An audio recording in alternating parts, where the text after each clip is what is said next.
Welcome to doctor NYR YouTube channel. आज का जो टॉपिक है वो है रिप्रोडक्टिव साइकिल, या इसको बोलते हैं मेंस्ट्रुअल साइकिल। भी क्लास 10th की बायोलॉजी में आता है। How to living organism reproduce, chapter का नाम है। Please take a screenshot. सबसे पहले देखेंगे रिप्रोडक्टिव साइकिल क्या होता है। ये रिप्रेजेंट करता है जितनी भी चेंजेस होते हैं ना रिप्रोडक्टिव सिस्टम में फीमेल्स के, तो उसी को बोलते हैं रिप्रोडक्टिव साइकिल या मेंस्ट्रुएशन साइकिल। तो ये जो होता है कब स्टार्ट होता है, बिगिन कैसे होता है रिप्रोडक्टिव साइकिल या मेंस्ट्रुएशन साइकिल। मेंस्ट्रुएशन में मेंस्ट्रुएशन क्या होता है, जब हमने लास्ट वीडियो में देखा है ब्रेकडाउन ऑफ एंडोमेट्रियम, उसके साथ साथ कुछ ब्लड वेसल्स निकलते हैं, तो वो क्या करते हैं, एक ब्लड फ्लो हो जाता है थ्रू वजाइना, उसी को बोलते हैं मेंस्ट्रुएशन या उसको बोलते हैं मेंस्ट्रुअल साइकिल। तो ये कब स्टार्ट होता है, जब पहली बार एक फीमेल में जो होता है मेंस्ट्रुएशन स्टार्ट होता है, वो किस एज में होता है, 11 to 12 ईयर्स। जब 12 साल की फीमेल या लड़की हो जाएगी, उसमें पहला पीरियड जो होता है, पहला मेंस्ट्रुएशन जो होता है, उसको बोलते हैं मेनआर्क।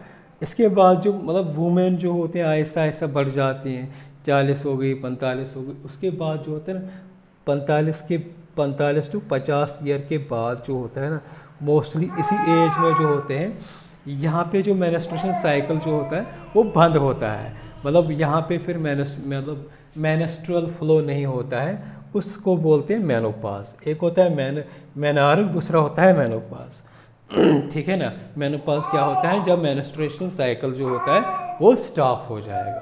तो होता है क्या है, लास्ट टाइम पे हमने देखा था इसका यूट्रस का जो होता है, यूट्रस की जब हमने देखा था, ये वाला जो इनरमोस्ट लेयर जो होता है यूट्रस का, इसको बोलते हैं एंडोमेट्रियम। ठीक है ना, एंडोमेट्रियम। ये एंडोमेट्रियम जो होता है ना, ये शेड हो जाता है। इसमें क्या होता है, इसके साथ कुछ ब्लड वेसल्स भी होते हैं। तो जब ये शेड होता है तो इससे क्या होता है, ये बाहर आ जाता है, ब्लड के फॉर्म में आ जाता है, तो ये टूट जाता है इस यूट्रस से।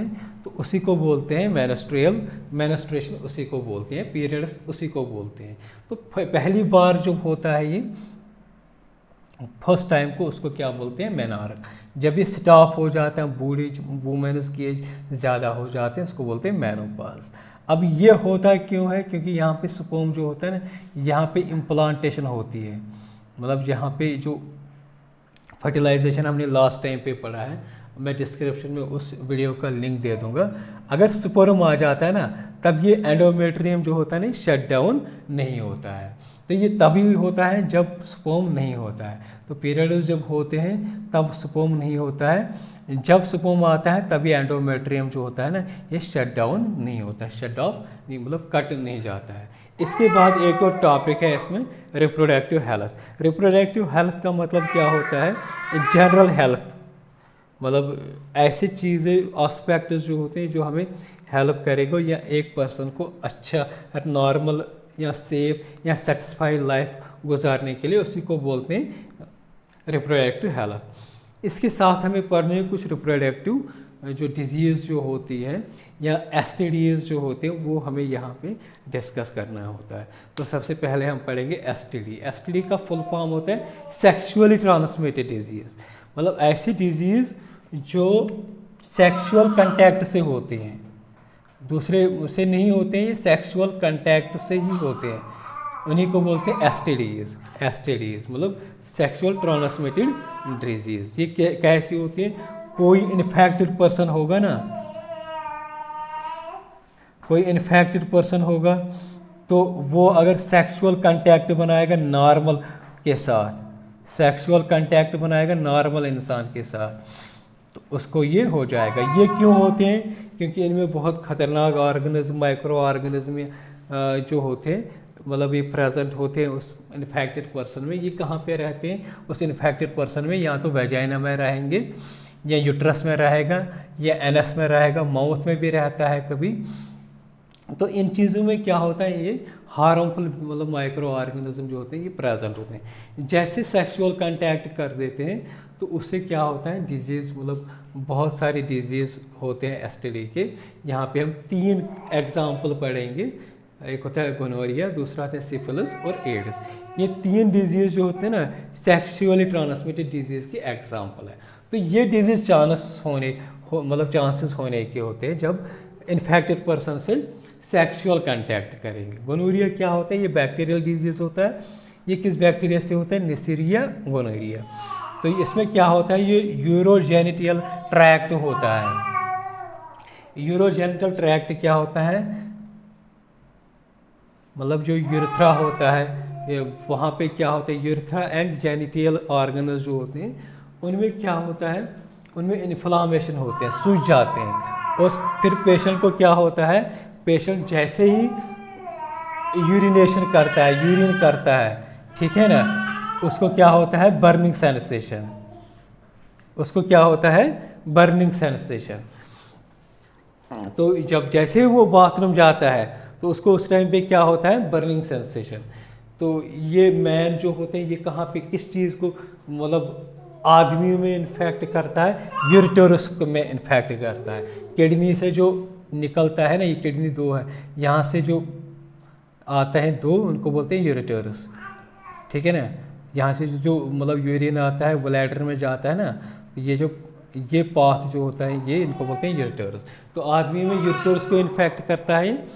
और जो वुमेन्स होते हैं उनको सर्वैक्स में मतलब इन्फेक्शन होता है। दूसरा जो डिजीज़ होता है एसटीडी वो होता है सिफिलिस। ये ट्रैकोनिमा पैलिडियम से होता है। इसमें क्या होता है, जो भी जेनिटल ऑर्गन्स जो होते हैं उनमें क्या होते हैं, लेशंस पड़ते हैं।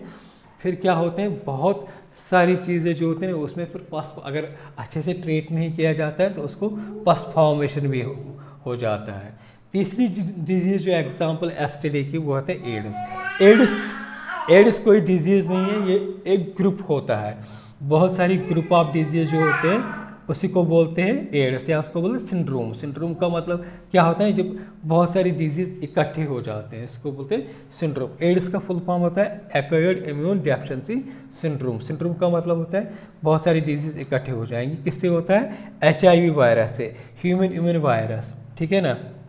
ये HIV जो होता है ये क्या करता है, बॉडी में हमारे इम्यून सिस्टम होता है, जिसका जितना इम्यून सिस्टम जो होता है अच्छा स्ट्रांग होता है उतना वो डिजीज़ से फ्री रहेगा, उतना उसको ज़्यादा डिजीज़ होने के कम चांसेस होते हैं।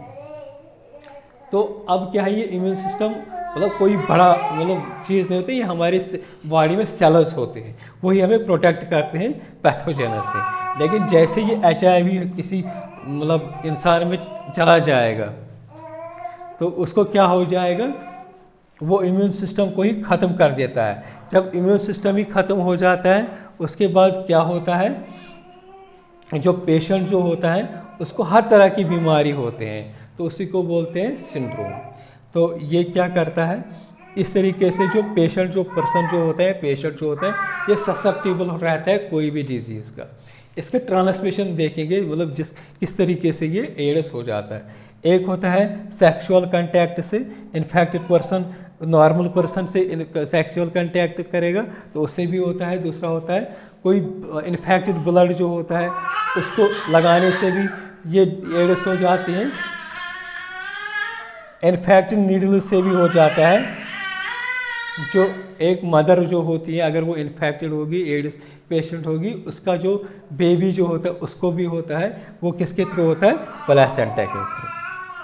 अगर आपको हमारा ये वीडियो अच्छा लगा होगा प्लीज़ इस चैनल को सब्सक्राइब कर दीजिएगा, वीडियो को लाइक एंड शेयर कर दीजिएगा। Thank you very much.